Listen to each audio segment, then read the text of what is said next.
Okay, so we're starting here. So this is what do I call it? Interview 1. Yeah, interview 1. Jonathan interview, new Visionaries. 3:41.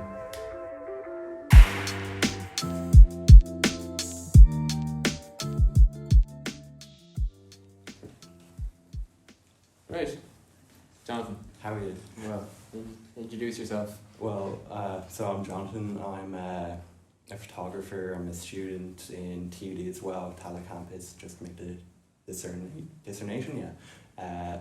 And basically I've been doing photography for the last 2-3 years now. Yeah. And I've been working, well, I only recently started with Friday magazine. It's a youth culture magazine based in Limerick, and I'm also now working with the Irish Football Fan TV, which is the largest online outlet for Irish football fans, kind of following the national team and League of Ireland, that sort of stuff. Yeah. So you've been shooting on just regular doing photography for 2 years now. Yeah. Has film photography always been your forte? It was, yeah, at the start, and I think it was just because my first sort of moment coming into photography was honestly, it sounds kind of silly, but YouTube recommendations just some one day blessed me with a video about film photography, and then I kind of just went I probably have one of these cameras lying around somewhere in my house, and I did.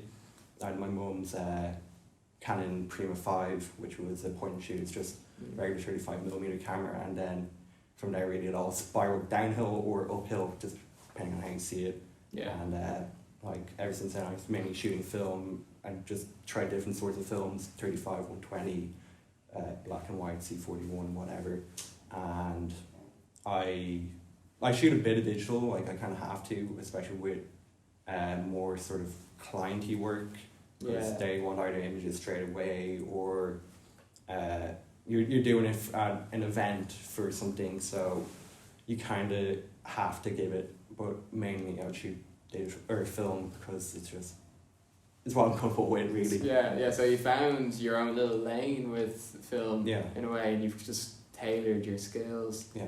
Because you never really, from what I could tell, it just seems like you never really went with digital too hard, only for when clients and stuff asked. So when did you start doing photography as less of a hobby and kind of going into more of an occupation in regards to you decided to start making money off it? Was it something you decided that, I'm good at it, what am I doing it for?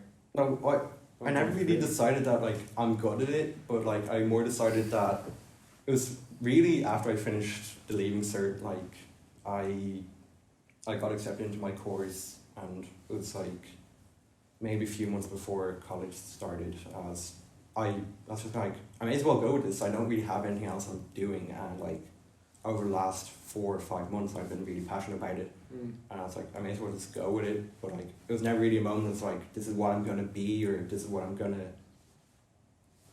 pretend to be, I guess. Yeah.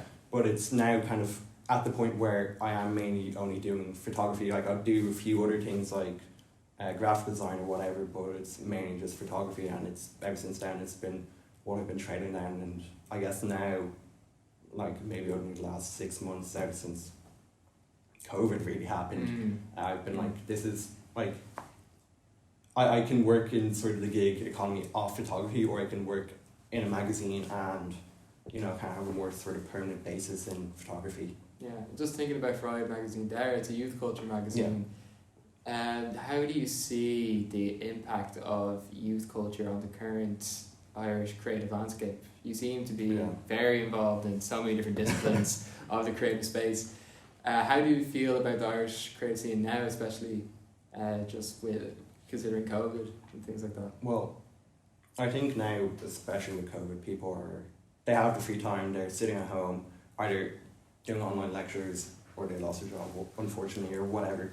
But people now have time at home, and a lot of people are just going in at it, even maybe not as creative, but a lot of Irish influencers have grown so much over the last 12 months now with COVID, because they can constantly put out content because they're forced to be at home. They're no longer working at part-time jobs in retail or in a restaurant or whatever. Yeah. So a lot of, I think COVID has given its pluses, but also it has taken away, especially from like the music scene. Also, people can keep on creating music, but they can't perform, and that's really where the money is. Like if they want to sell out shows, they can't do that, and I feel bad for a lot of the Irish musicians, especially like those up and coming young ones, because they had so many opportunities. Like I can tell you for sure, I had so many Irish gigs planned, like the likes of Malachy, Nilo, whatever, all planned to go to them, and COVID.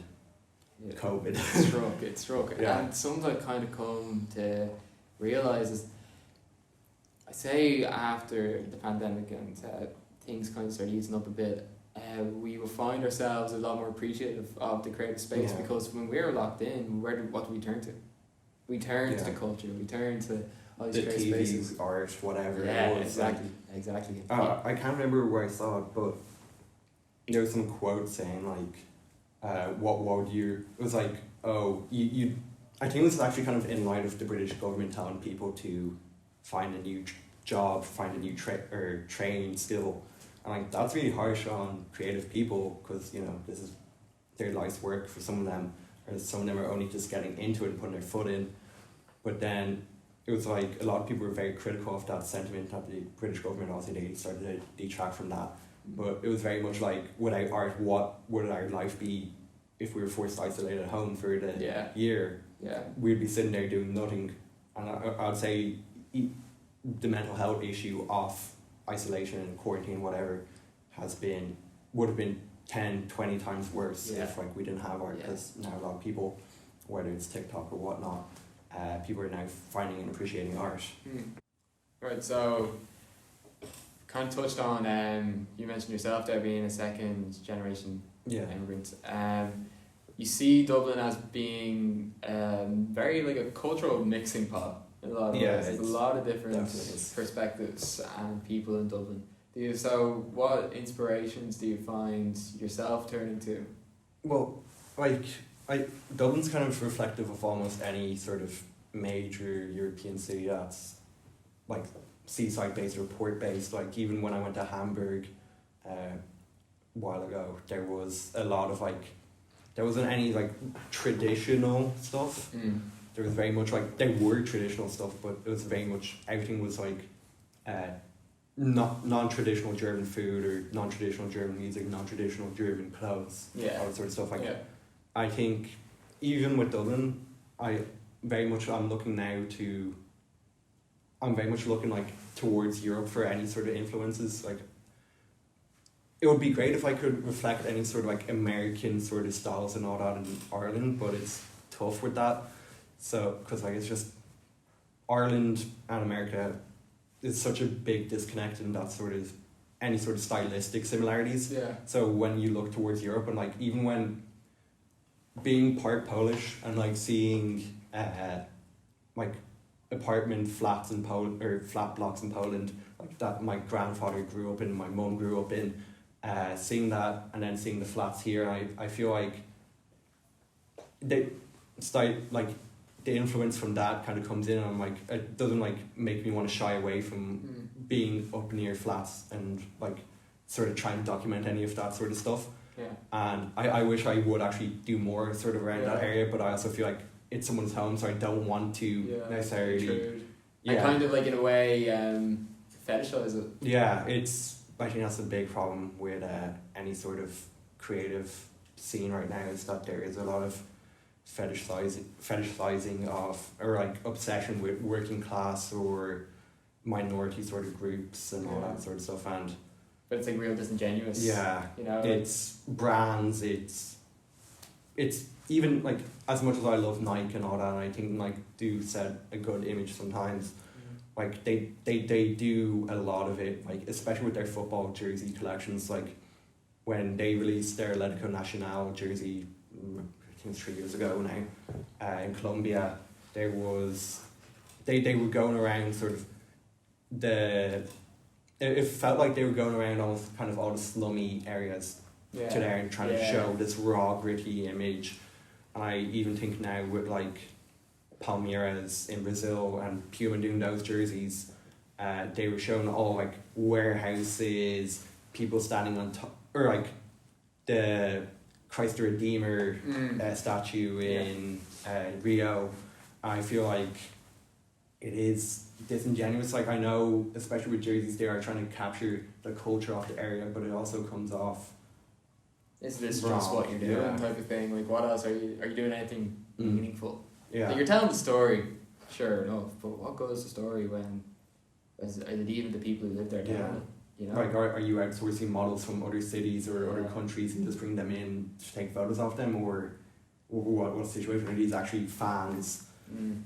And like that's the sort of thing I want to do personally. Like, with my work, especially with football work I'm doing now, I'm really trying to capture fans wearing their own jerseys, wearing jerseys that mean something to them. Yeah. Or just maybe not even fans, but people who have a connection to a club or whatnot. Like, my most recent shoot, I shot 2 girls. One is of French Democratic Republic of Congolese heritage. I don't know how you say a denominator from the Democratic Republic of Congo. So yeah, she was French Congolese, and I managed to get a Congolese jersey online, and so I gave I gave that to her, and I captured her wearing that, and then like her being Congolese diaspora, it was kind of nice, it was kind of fitting coming in.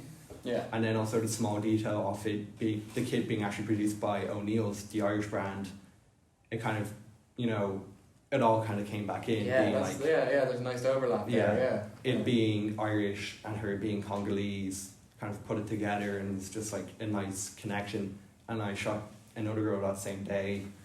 She was wearing her uncle's, I think it was her uncle's, Aston Villa jersey from, I think it was around the mid 2000s, maybe 2006 or 2005, and like it was nice because she wasn't wearing the jersey for the sake of wearing it. She was wearing it because it was it was her uncle's jersey, and like it's not just that very kind of sentimental thing about it as well. It's like I'm also capturing people wearing jerseys just off teams they support.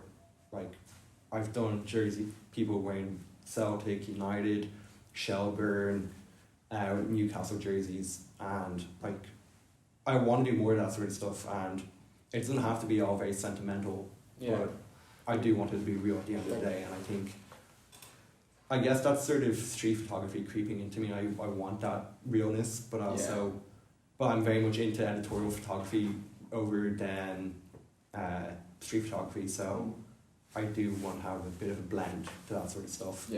And like I'm always trying to bring in, like at least for my most recent program, I'm always trying to bring in football now, and I want to shoot so much more football stuff, and I'm hoping for when I can eventually get Erasmus to travel over to Hamburg, and they have 2 great teams, Champions League winner Hamburg SV, and just all-time cult classic football team FC St. Pauli. If you're into football and you're into politics, you probably love St. Pauli, unless that's not your political agenda.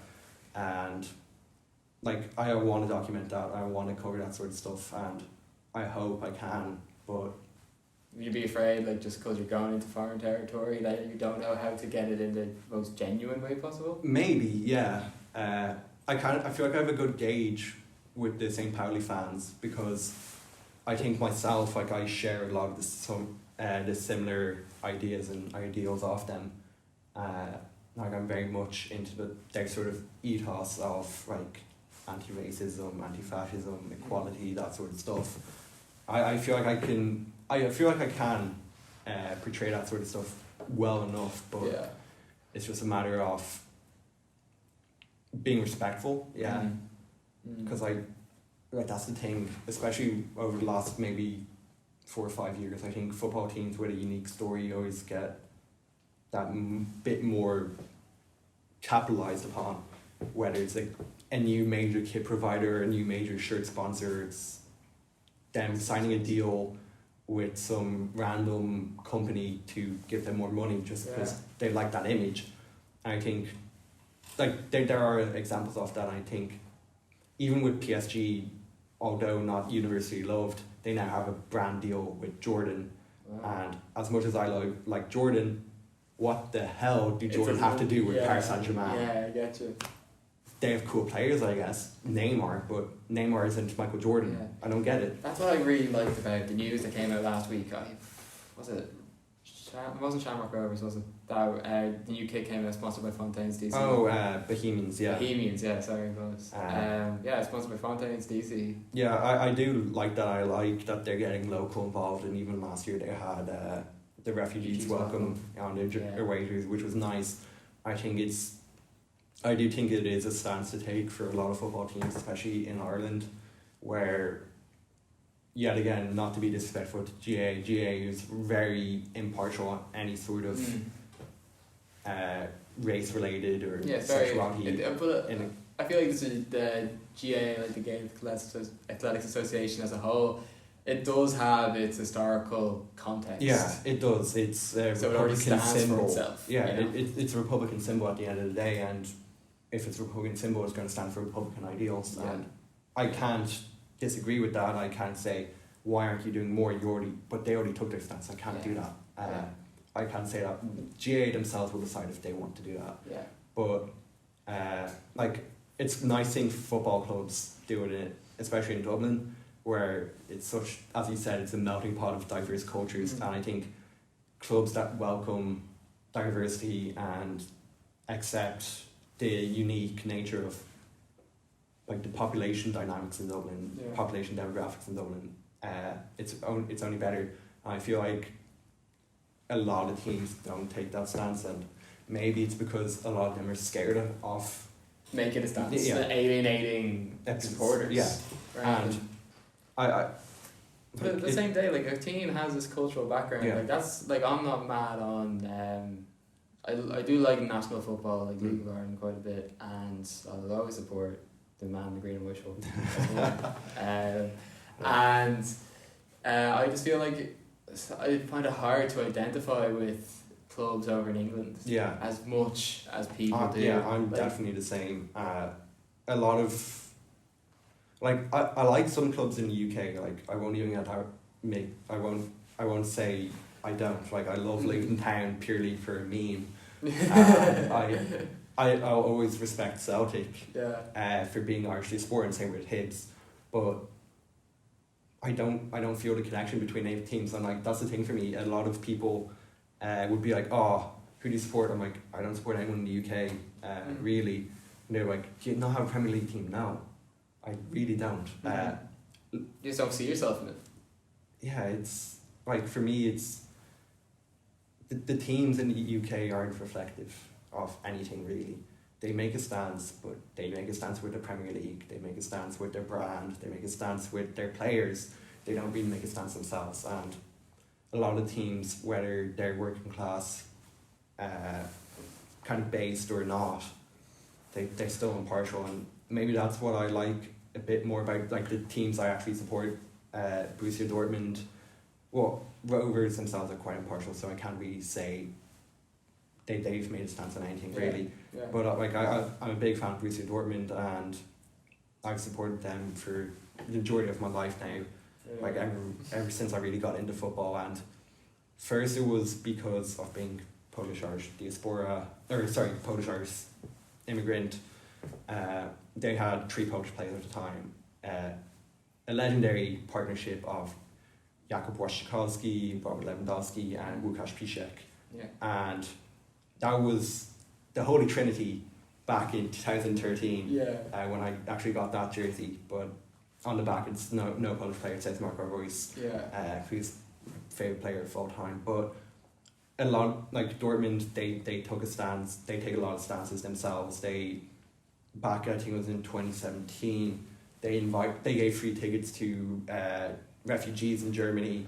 I think it was 400 tickets around, and that's a phenomenal thing. And it's maybe it is PR, but it's a phenomenal thing. Yeah, and it's a cross to carry, and when you make that statement, you really have to uphold it. Yeah, and Dortmund have continued on with that. They constantly have their most important game of the season against Bayern Munich last week or 2 weeks ago in their Klassiker. They wore a Pride jersey. They replaced their black and white sponsor with a Pride flag. Yeah. and like even their goalkeeper jersey says Borussia Verbindet, which means Borussia together, kind of showing their stance and unity, like for any sort of prejudice.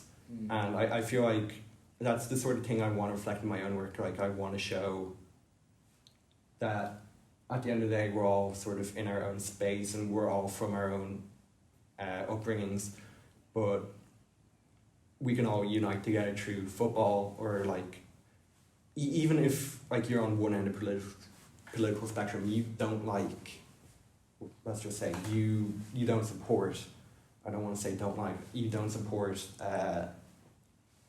one group or another group.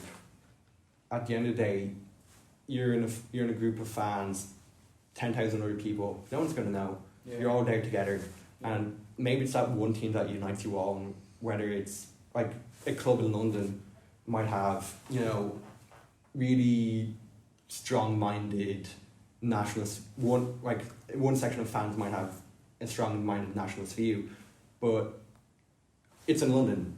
The ultimate boiling pot of anything, really. Really, truly, You're gonna have how many East Asian, South Asian, Caribbean, African people there in that same supporter group. They don't care. Well. They don't care. They're all fans at the end of the day, and they're gonna, like, win or lose, they're gonna stand together. Do you think it's easier for, especially people our age in this generation? We're very politically active. Yeah. And that's something I pride the generation on personally. I feel like every generation does have their own version of that. But this one, we're so much more outspoken.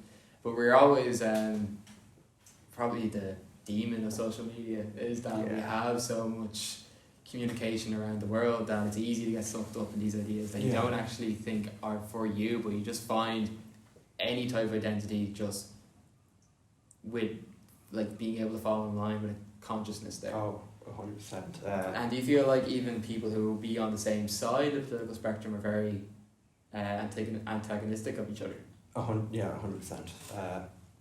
Like in the Irish example alone, you could say how many people within the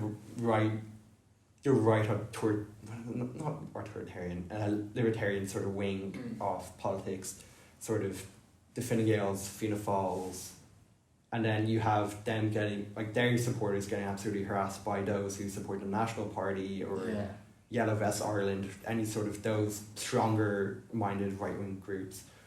They hang each other, and it's even the same thing on the left side. Like, I know, like, maybe in action Labour aren't a left wing party all that much. It'd be hard to argue that. On paper they would be, and I know, like, Sinn Féin, they're on the other side. Sinn Féin, Solidarity, People for Profit, they give each other debt as well. And like maybe that's why, as a generation, now that we're voting, because we're all off voting age, well, most of us are off voting age, or we're coming up to voting age, we still feel like we aren't being heard because neither side of the political spectrum can actually come together and decide what they want is best for the country, not best for the party representing the country. Because maybe Mary Lou says one thing about the Irish border and Solidarity say the other thing. Just because of that, they already write each other off, and it's really awkward because, you know, there has to be that militancy. Yeah. How come Fine Gael and Fianna Fáil can always have a coalition for the last 3 elections at this point? Like, how come they can always have a coalition almost? And those on the left wing, I say we because I am a left wing voter, I'm not even going to hide that. How come on the left wing we can't even see eye to eye on some things, and why can't we put a coalition together? Sinn Féin could have easily won this election if they had come together with all these other parties on the left, but maybe their manifesto stopped them or something. I don't know. It's ridiculous. And I think that even just like stepping away from party politics there, and then even going back to your point about how things like football unite intergenerationally. I feel like that even the party policies just do that. Like, it's nearly like a mark of your merit. Yeah. I feel like you wouldn't even like, it's to the point where you wouldn't even talk to somebody to support certain party on the other side. No, even on the same side. Yeah. People are far too taking the stick of each other. Yeah, it's very polarized to say the least. Like it's, I want to say we have America to blame for this sort of stuff, but I don't even think we can just solely blame it on America, because like America being the two-party system it really is very much like you're one or the other. Yeah. And I think now on social media that sort of one or the other mentality has come into Irish politics, British politics, even Polish politics, and like I can say like for Poland that it's either they see it now as like as it's just so tormented in Poland right now. It's you very much hate your own people or you don't want other people coming in. It's very much like that. Right, so we touched on a lot of topics today, Jonathan. You had a great insight now into the Irish creative sphere, especially from a young perspective, from a second generation immigrant perspective as well, and an insider and an outsider perspective. So where do you see the Irish creative space in 5 years? Oh, that's tough.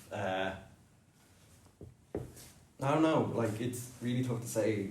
Like I said about this previously, that I don't think much is going to change unless like the government and Irish people themselves actually take the Irish domestic product serious.